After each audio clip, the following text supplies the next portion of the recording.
What's up, everybody? Welcome back. It's October, and that means I have another amazing guest that I am chatting with. I hope that everyone is rounding out their 2024 super, super strong. It's been one hell of a year. I'm going to say that, but I do love the fall season, Chad. This is my favorite time of year when the leaves kind of turn here in Austin. Kind of, yeah. Football season and October with Halloween and my daughter's one, just so many things happening, Thanksgiving and then it's just Oh, good. yes. It's good vibes, and people tend to be in good moods. Yeah. Anyways, so thanks for watching today, whether you're watching with us live or afterwards. Say what's up. Let us know where you're watching or listening in from. And please ask questions along the way. We're definitely going to look in the comments and make sure that we are responding to anything that comes up during this awesome conversation with Chad Jenkins. I've known Chad a couple years now, and he's like the ultimate entrepreneur, serial entrepreneur, investor. I don't consider myself to be that person, Chad, but you really embody to me that spirit of innovation and creation and collaboration and how to help businesses um, spark Mhm. their Yeah. ideas.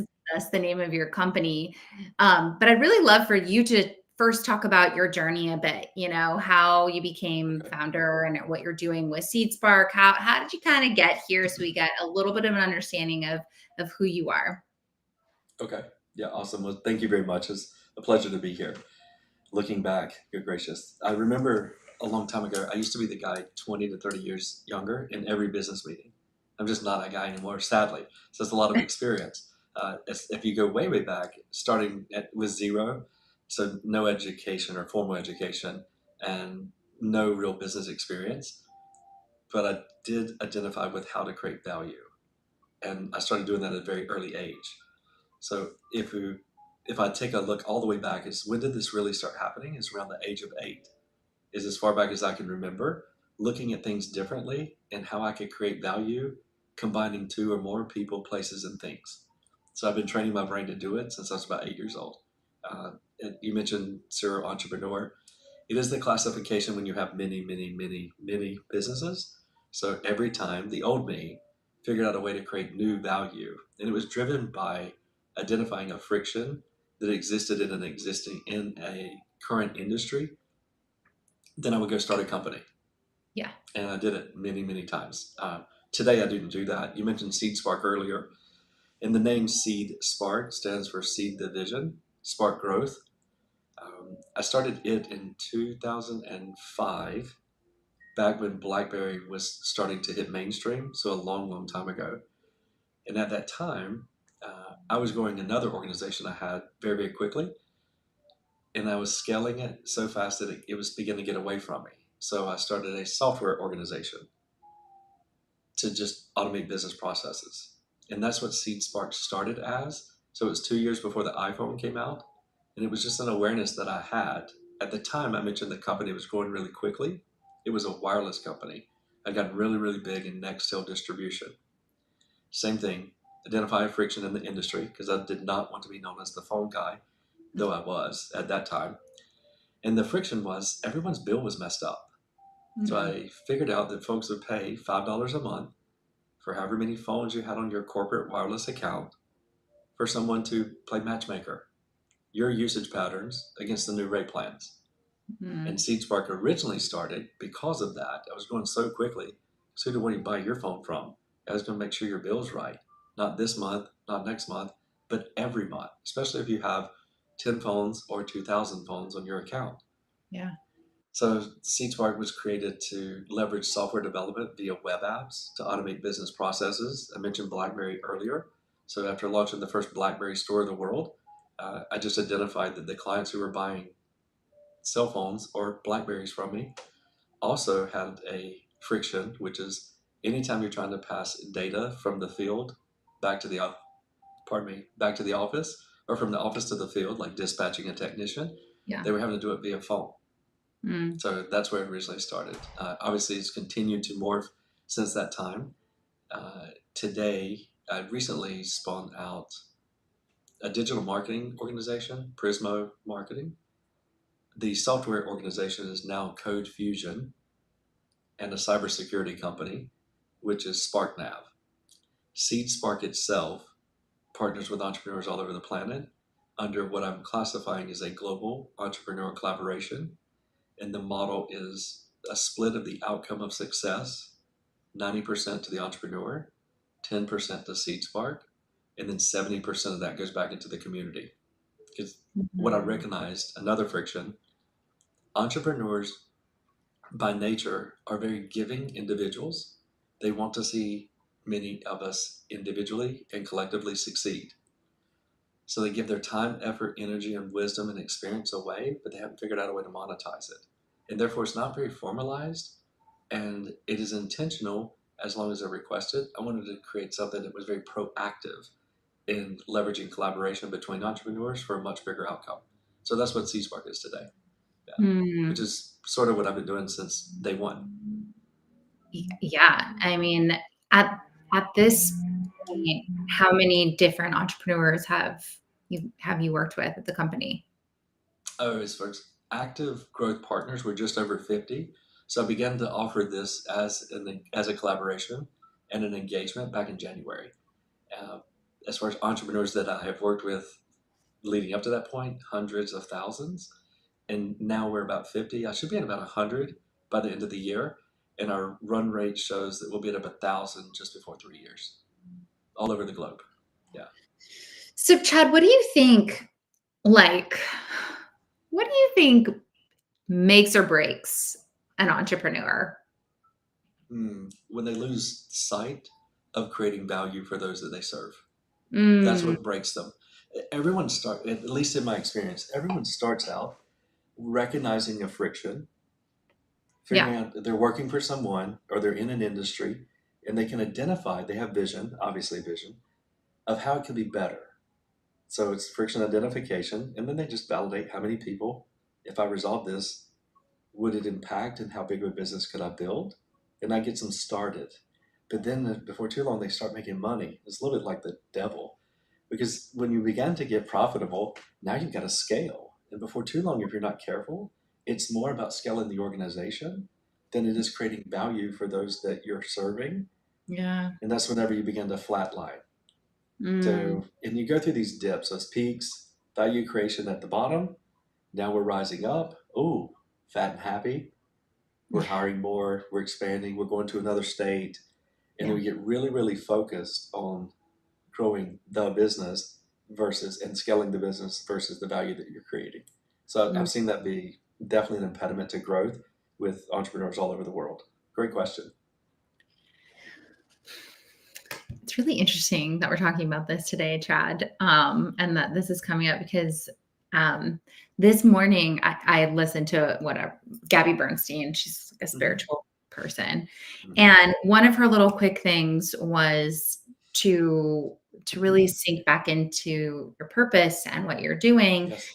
to write a love letter to the audience you're serving and to the Oh people. yeah. And she says she does this before she starts a book. She writes a love letter for just really what this book is for. And so on my walk this morning, while I was walking Ava and Frankie, we've had a lot of family challenges. It's been a bit of a tough year. I Mm-hmm. did a voice recording and I wrote a love letter and I shared it with my content editor.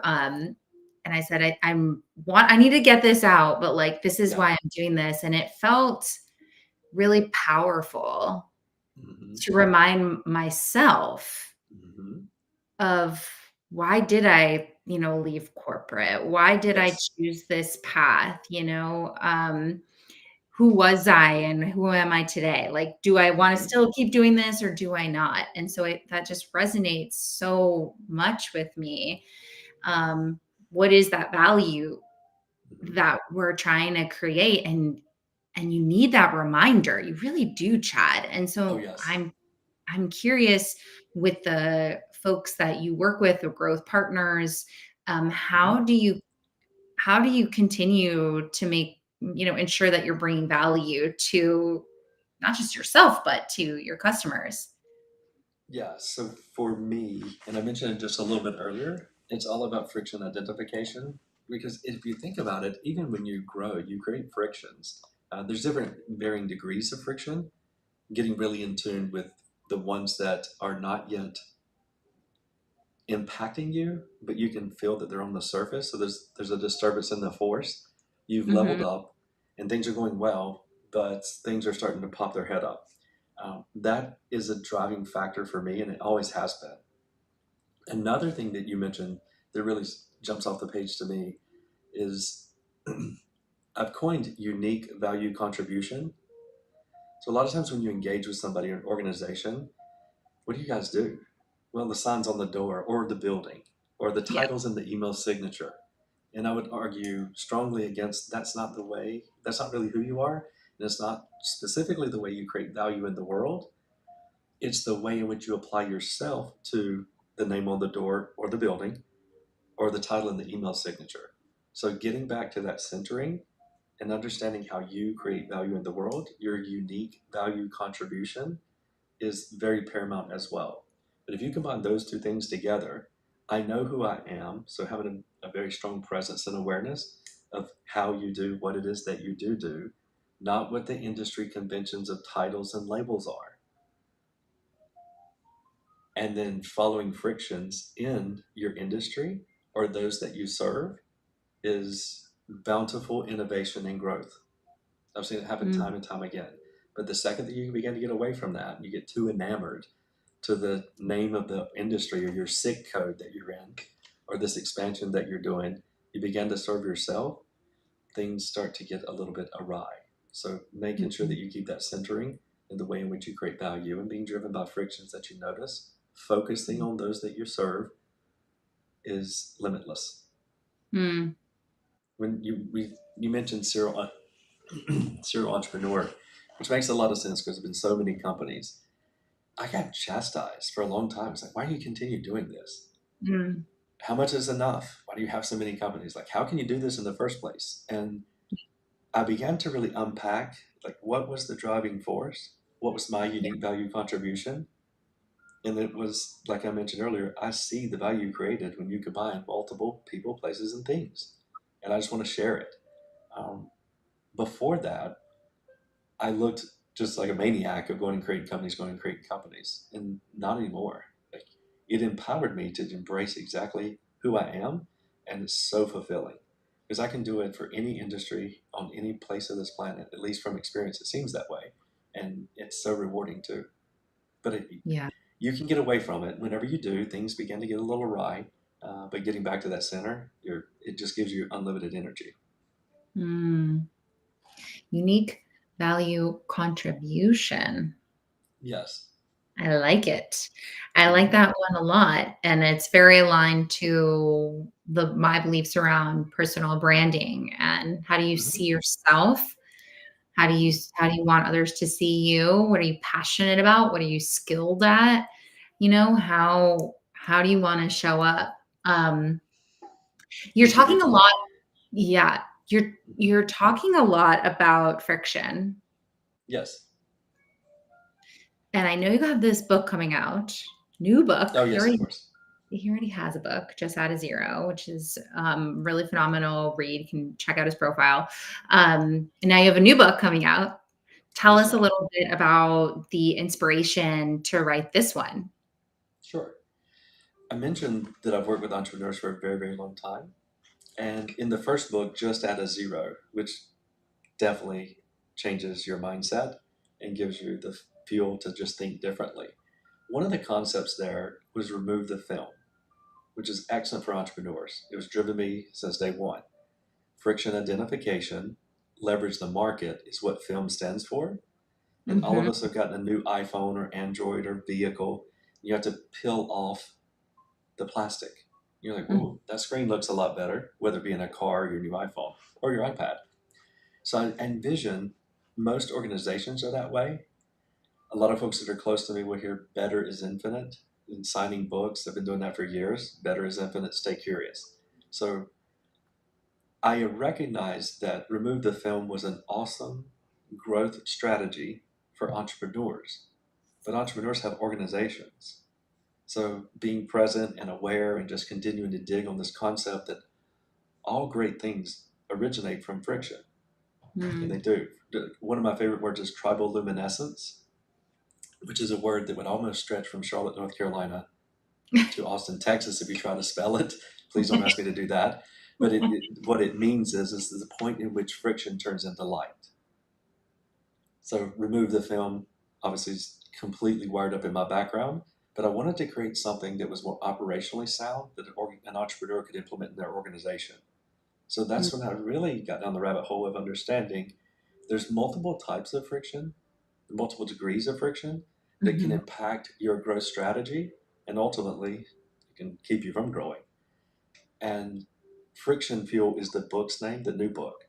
So different types of fuel, just like you would pull up to a gas station. But some of us don't do that anymore, of course. But the old me did a lot, especially when I was in the horse trailer business, tons of fuel.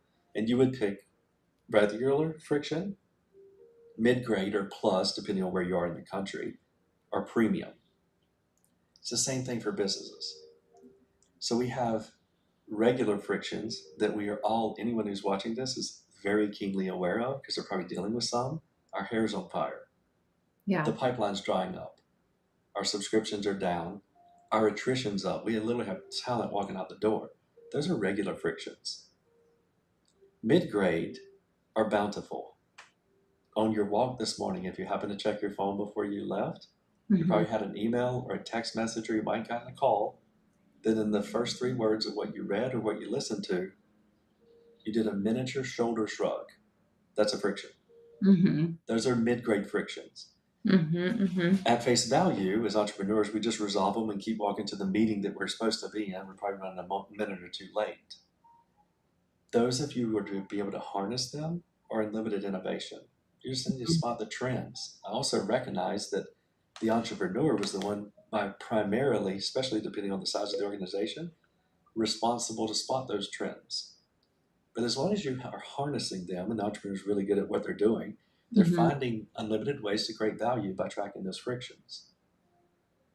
And then if you're really good and you elevate to the top, which of course, if you were pulling to a gas station, would be premium friction. And premium frictions are whenever you're able to spot trends that are causing a little bit of disturbance with those that you serve, but no one's saying anything. Mm. There's not any complaints. You're not getting emails. There's nothing coming up on your EOS IDS meeting if you run EOS every month or every week. I'm sorry. Yeah. It's not there yet. But if you're able to spot those, which is what I have been doing for a very long time, and start today creating products and services that add value to those relationships that already trust you, then you look like you're innovating more than anyone in the industry and you begin to evolve industries. I'll give an example. I was Recognizing gonna that ask. everybody, is that right? Recognizing that everyone's bill was messed up for a guy who'd never been in the phone business. It was literally, I'd started a business in horse feed and panels and gates. It's like a Tractor Supply. Most people know what that is now. I get really big into horse trailers. That the next time people thought it was a joke. Well, I just figured out easier ways to do business with me than the way that their distribution model was, and I grew like crazy. But recognizing everyone's bills messed up, there was no telecom expense management industry, which now is multiple billions of dollars. None. And the guys who were in the industry, I did an acquisition of a guy who was, I think he'd been in in that industry 10 years longer, which I think I was probably 12 at that time when he started. I figured, oh, I'll acquire this guy, get his retail locations, and continue to growing in the conventional sense of the way these businesses grow. But I recognized that everyone's bills messed up. I remember getting laughed at when I said, you know what, I'm pretty sure people will pay $5 a phone for us to look at their bill and to change rate plans proactively, get credits that they're due, and it'll probably last for a long time. And that's a nice little recurring. Yeah, it became $20 million a year. And if Wow. anybody knows what enterprise value of $20 million recurring services business is, it's Yeah. not shabby. Yeah. Plus, who do you want to buy your phone from? Well, that is just, as I mentioned earlier, it's just recognizing a friction Yeah. and leveraging the markets. Like, how many people am I going to affect if I resolve this friction? But that's a clear example of premium friction fuel. So I wanted to pack all of that into a book. I'll even give away the secret sauce here. If you wanted to go and implement a way that you could capture these and take the burden off your shoulders as the entrepreneur or your leadership team to spot trends and complaints, to make sure you're putting your best foot forward to create innovation in your business model and enhance the value, you may consider a very expensive alternative, which is a shared mailbox. Now, for the folks that just laughed, we know what a shared mailbox is. You probably have one. It's PO's ad or vacation ad or Uh-huh. time off ad. They're free. You're either hosted on Google or Microsoft. A shared mailbox is $0. Friction at yourcompanyname.com, and every time you do that miniature shoulder shrug, forward it in. Mm. Then once a week, before you have your weekly meeting, take all of those out of that shared mailbox, export them as a CSV, and instead of you, the entrepreneur, your leadership team, or your managers, or your HR, having to spot the trends and the complaints that you're receiving, you can ask ChatGPT to do it. Mm. Yeah. Ask for the top 10, take those out, and then put those. I mentioned EOS earlier. So if Yeah. you're running your IDS meeting, let that be on your IDS section. Yeah. Now you're listening to the voice of your clients, your suppliers, and your internal team of frictions that they're running across on a daily basis. It also takes a lot of weight off them. They don't need to go and tell it to Sally, and hopefully Sally tells it to Julie, and it goes all the way to the top, and we actually make a decision to affect change. They can Yeah. just forward it to friction at yourcompanyname.com, and they know it's going to be reviewed. Yeah. Ooh, that's a great idea. And it seems like it's just a very iterative process. Like for you, it's just coming very naturally. It sounds like you're just sort of made that way, right? To be Mm-hmm. looking, and part of being a great entrepreneur is to train ourselves to do that. Sure. Um, and get out of working in the business and start Mm-hmm. looking outside, it sounds like, too, you Mm-hmm. know? Well, that's really exciting about the book coming out. Second book. Congrats on that, Thank Chad. you. Excited to check that out. You also, in our couple minutes here, I really wanted you to talk about collab. Oh, yes. And I mean, now that I run a business and being around more entrepreneurs, I really understand now more than ever the need for community and the need for mentors and guides and coaches along the way, because it's really unlike anything else Yes. when you're trying to create an idea and make it real. Mm-hmm. And collab is a really phenomenal opportunity. So I'd love for you to talk about your inspiration to create collab and what it is exactly for anybody interested. Yeah, so I appreciate that. So the collab is launching in the next 30 days, soft launch, and then effectively after that, it'll be a full launch all across the planet. And it's basically my version of LinkedIn for a global entrepreneur collaboration. So you mentioned mentors and guides along the way.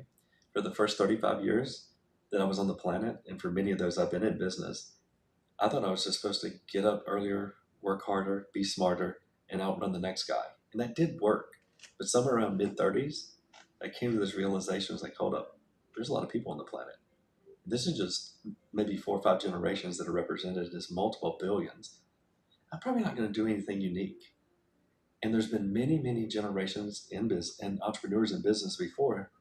If they wrote any of this down, I could probably just make new mistakes. So that set me on a path of just consuming data and content and reading, and of course, recognizing those patterns and frictions. Um, but what I wanted to do with the Colab platform is of course, all of us use LinkedIn. We're currently on LinkedIn, which is wonderful. Uh, for entrepreneurs only, I wanted to provide a platform that would enable them to communicate with each other, and I've built a model through my growth partners to facilitate when they win, everyone participates in the upside. So the collab platform is actually just the manifestation of what my brain does naturally Hmm. in a mobile app, and of course a web browser as well, or a web application, where you're able to do and execute on forums or tools that I've created that help folks understand how to collaborate and how to leverage all the resources they have at their fingertips to create exponential growth. I want to put that all in one place. As well, I recognize in dealing with entrepreneurs all over the world, they themselves have created a wealth of intellectual property. Yeah. Yeah. It normally never sees the light of day other than their own individual organization. So, just the same as I recognize a friction of getting my tools out to help entrepreneurs, and the collab platform is one way, I wanted to also offer any entrepreneur who is on the collab platform or who is a growth partner of Seed Sparks, they're able to put their intellectual property there, and some will give it away for free, of course, and some will want to sell it. Everything that I do is a 90-10 split with the entrepreneur. So they're able to get their intellectual property out on this platform to assist and help in the growth of other entrepreneurs. You mentioned mentors or guides. So it's a central repository for all of this intellectual property and wisdom to utilize the art of collaboration to help everyone grow. And Mm, it's going to be in your pocket. awesome. Yeah. That's awesome. That's going to be really powerful for entrepreneurs and innovators, and just we need that. We need the cross collaboration. I think that's something, Chad, that you really are, at the forefront of collaboration over competition and partnership. And so I really appreciate that about you and your leadership. Mhm. And you have a great event coming up, y'all, in like 2 weeks, October 17th. We'll drop that link in the comments. But you're going to be talking about that collaboration, bi-directional collaboration, right? Yes. And I think Josh is going to be hanging with you. Oh, yes, absolutely. It'll be fun. Yes. Looking very forward to it. Yeah, yeah. So Josh will be Lee. My hubby will be hanging with Chad. So that's going to be really fun in a couple weeks. So Mhm. definitely do check that out. Chad, to wrap up today, just one quick takeaway. If somebody's listening today, they're that entrepreneur. So one thing that you would have told yourself. Oh, a long time ago. And I was very aware of the value from collaboration, even though I didn't use those words to describe it. But I've one saying that I've definitely begun to adopt and share. Competition happens at the bottom. The people at the top are collaborating. The Ooh. quicker that we understand that, the faster we're going to grow, and a lot less of those growing pains you will feel. Mm, Mhm, that's really good. I really like that mhm, one. Um, check out his LinkedIn profile. You can go to seedspark.com. Definitely check out mhm. Collab, give him a DM. Chad, thank you so much for hanging out with me today. Really It's been a lot appreciate of your fun. insights and wisdom. You have so much wisdom to share, and I really appreciate you hanging with me. We'll be back next month. Another amazing guest. Please reach out. Tell me what you learned. Share this if you think it's going to be beneficial with somebody. And